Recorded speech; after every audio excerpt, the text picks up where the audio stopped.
In today's video, I'm going to teach you how to add credit card in AppyPie Marketplace.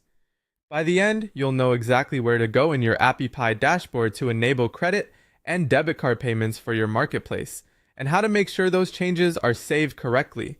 Start by heading to the AppyPie website and opening your account dashboard. From there, move into the Builder area. This is where you manage your apps and the features inside them. If you work with multiple products in AppyPie, make sure you're looking at the Builder view for apps, not another tool. Next, open the Manage section.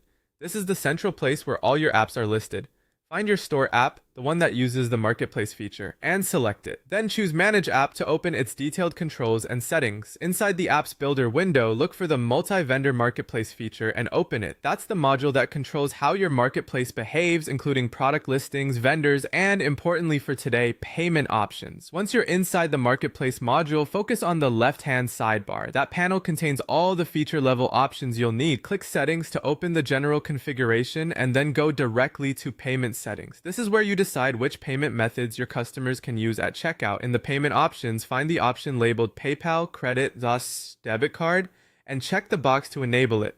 Turning this on allows your customers to pay with major credit and debit cards, typically processed via PayPal's infrastructure behind the scenes. If your workspace requires it, you may see prompts to connect or configure your payment provider details. Make sure your business account with the provider is ready and that your currency and region are supported. If you don't see this option, double check that the multi-vendor marketplace feature is correctly added to your app and that you have the necessary permissions to edit payments. After enabling the PayPal credit debit card option, click Save. Give the system a moment to confirm your changes. You should see a success indicator once the update is stored. Remember, these settings affect checkout within your marketplace. Depending on how your app is deployed, some changes might reflect immediately in the preview and may require an update or republish to appear in live mobile apps. That's it. Your marketplace now accepts credit and debit cards. Keep your payment details current, review any transaction fees from your provider, and you'll be ready to offer your customers a smooth, secure checkout experience.